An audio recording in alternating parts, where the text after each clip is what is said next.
Azərbaycanda pensiya islahatları olacaq.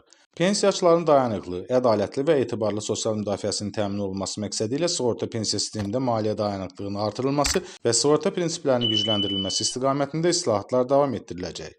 Qafqaz İnfo xəbər verir ki, bu Maliyyə Nazirliyinin tərtib etdiyi 2026-2029-cu illəri əhatə edən orta müddətli xərclər çərçivəsində əksini tapıb.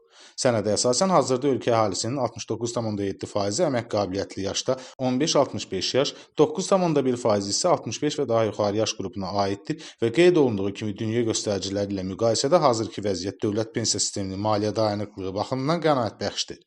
Lakin növbəti bir neçə 10 illikdə ölkə əhalisinin tərkibində yaşlı əhalinin sayının və xüsusi çəkisinin artması dövlət pensiya təminatı sisteminin əsas maliyyə mənbəyi olan məcburi dövlət sosial sığorta haqqı ödəyicilərinin sayının azalmasına, nəticə etibarı ilə isə onun maliyyə öhdəliklərinin artmasına səbəb ola bilər.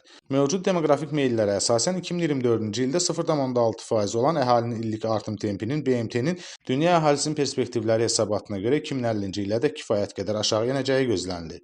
Eyni zamanda 15-64 yaş aralığında olan əmək qabiliyyətli əhalinin sayının 2030-cu illərin ikinci yarısında maksimum səviyyəyə çatacağı, daha sonra isə azalmağa başlayaraq 2050-ci ildə ümumi əhali strukturunda xüsusi çəkisinin 65,4%-ədək azalacağı proqnozlaşdırılır. Digər tərəfdən ən sürətli artım 65 və daha yuxarı yaşda olan əhali qrupunda müşahidə olunacaq. Belə ki, 2024-cü ildə 65 yaşdan yuxarı şəxslərin əhalidə xüsusi çəkisi 9,1% təşkil etdiyi halda, bu göstəricinin 2050-ci ilin sonunadək 18,1%-ə çatacağı gözlənilir deyə sənəddə qeyd olunub. Əlavə edilib ki, əhalinin iqtisadi rifahı, tibbi xidmət, sosial təminatın yüksəlməsi fonunda əhalinin gözlənilən orta ömür uzunluğunun artması gözlənilir ki, bu da öz növbəsində əmək pensiyaçılarının orta pensiya ödənişi müddətinin uzanması və fondun maliyyə yükünün artması ilə nəticələnir.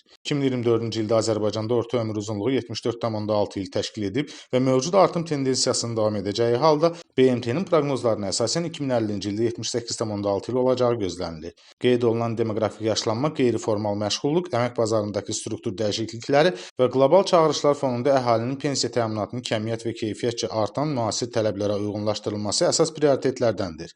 Pensiyaçıların dayanıqlı, ədalətli və etibarlı sosial müdafiəsinin təmin olunması məqsədi ilə sığorta pensiya sistemində maliyyə dayanıqlığının artırılması və sığorta prinsiplərinin gücləndirilməsi istiqamətində islahatların davam etdirilməsi mühüm əhəmiyyət daşıyır. Bu kontekstdə Əmək və Əhalinin Sosial Müdafiəsi Nazirliyinin tabeliyində olan Dövlət Sosial Müdafiə Fondunun sərbəst vəsaitlərinin investisiya fəaliyyətinə cəlb edilməsi, pensiya sisteminin uzun müddətli sabitliyi və gələcək maliyyə davamlılığının təmin olunmasında vacib alət kimi çıxış edir.